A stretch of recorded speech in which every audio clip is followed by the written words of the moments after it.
Welcome back, everybody, for another deep dive. Ready to explore something kind of personal today? We're diving into the world of first impressions. Ooh, yeah, those first encounters. You never get a second chance to make a first impression. We've all heard it a million times, right? But why is that first encounter so powerful? It's kind of crazy when you think about it. You shared some research with me on communication styles, and I have to say I was pretty intrigued. Something about a 7-second rule. Yeah, the 7-second rule is fascinating, really. That's all it takes to make a first impression. Incredibly fast, right? Mhm. And it turns out this isn't just some modern phenomenon. It goes way back. We're talking primal instincts here. 7 seconds. I mean, that's barely enough time to size someone up, let alone form a solid opinion. Exactly.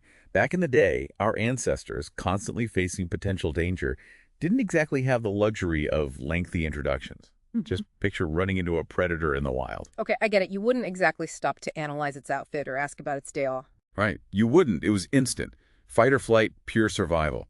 Those split-second assessments, as inaccurate as they may have been sometimes, were crucial for survival.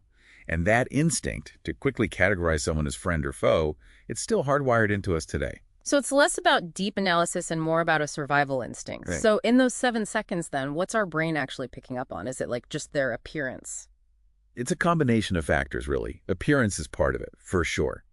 But research suggests that we're also drawn to the familiar. It's called, get this, familiarity bias. Familiarity bias. So it's not just about looks, but whether someone seems familiar. How does that even work? Well, think about it. Have you ever met someone who reminded you of someone else? Even if it was just a passing resemblance. Oh, all the time. See, that familiarity, even if it's subconscious, can instantly influence your impression of them, for better or worse. Sometimes it's a positive association, sometimes not so much. But either way, you're right. It's our brain takes this shortcut, making these instant connections, even if they're not really based on anything substantial. And that's where things get really interesting and a bit tricky. Because these first impressions, as quick and often inaccurate as they are, they tend to stick with us. So that awkward first date, that clumsy introduction at a networking event, it's not just us overthinking it. Those impressions really do linger. They can, and there's a psychological reason for that. It's called the primacy effect.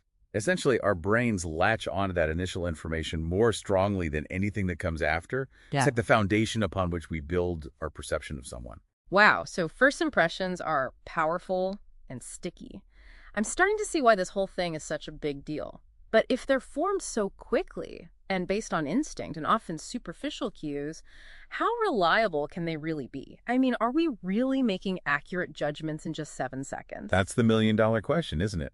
The research we looked at actually delves into this whole for and against debate about first impressions. Yeah. Because while they feel accurate, sometimes they can be pretty misleading. Okay, let's unpack this for and against argument then.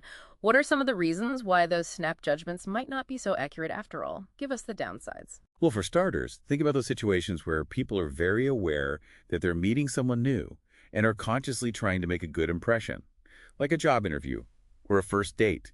They're presenting a carefully curated version of themselves. It's called impression management. Right, like a highlight reel versus the behind-the-scenes footage. What you see isn't always the full picture. Exactly. And then you've got the halo effect, where one single positive trait can overshadow everything else.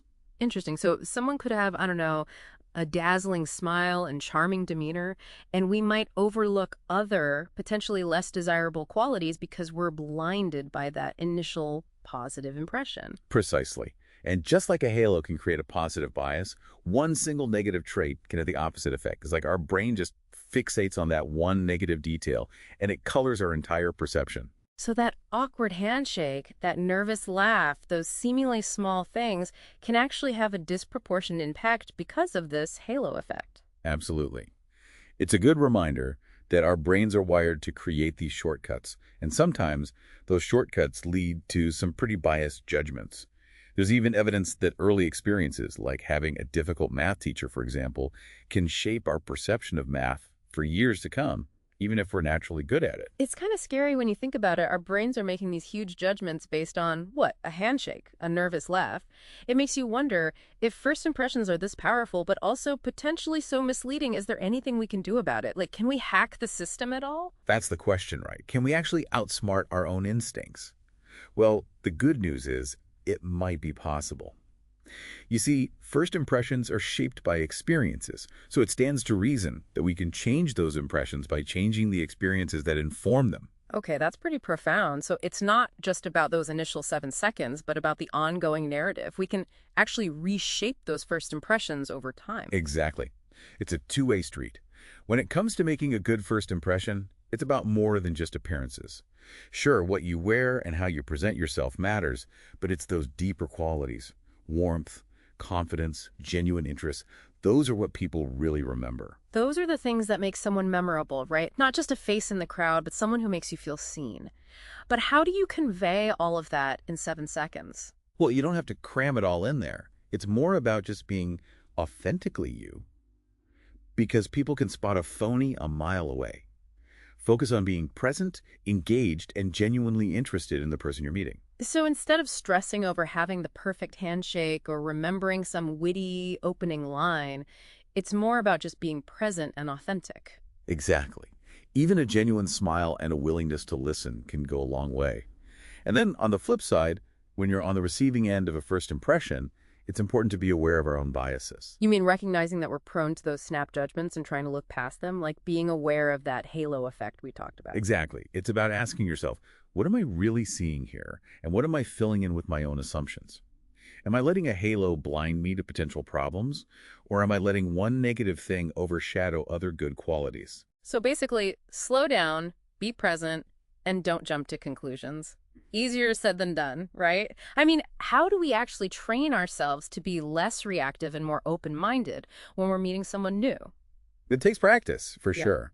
But even just trying to focus on finding one thing you genuinely admire or appreciate about the person can make a difference. Oh, that's interesting. So if someone seems a bit gruff, maybe they're just having a bad day. Or if they seem overly confident, maybe they're just really passionate about their work. Exactly. Everyone has a story.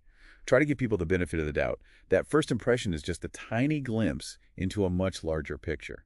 It's like we're learning to hit the pause button, you Yeah. know? Instead of just letting our autopilot run the show, we can actually choose how we see people. Yeah, exactly. And that change, that willingness to look past those first impressions, it can be really powerful. Like it opens us up to deeper connections and helps us understand the world around us. So as we're wrapping up this deep dive on first impressions, it seems like the big takeaway is not to dismiss them completely, but to really get why they happen. Like we can't help but make those snap judgments. It's just part of being human. But maybe with a little effort, we can learn to be more aware of our own biases and approach new encounters with a little more intention and a lot more grace, I'd say. Well said. It's a journey. You know, the more we get ourselves in our own brains, the better we'll be at navigating this whole crazy thing called human interaction. Couldn't agree more. It's a good reminder that everybody deserves a second chance, right?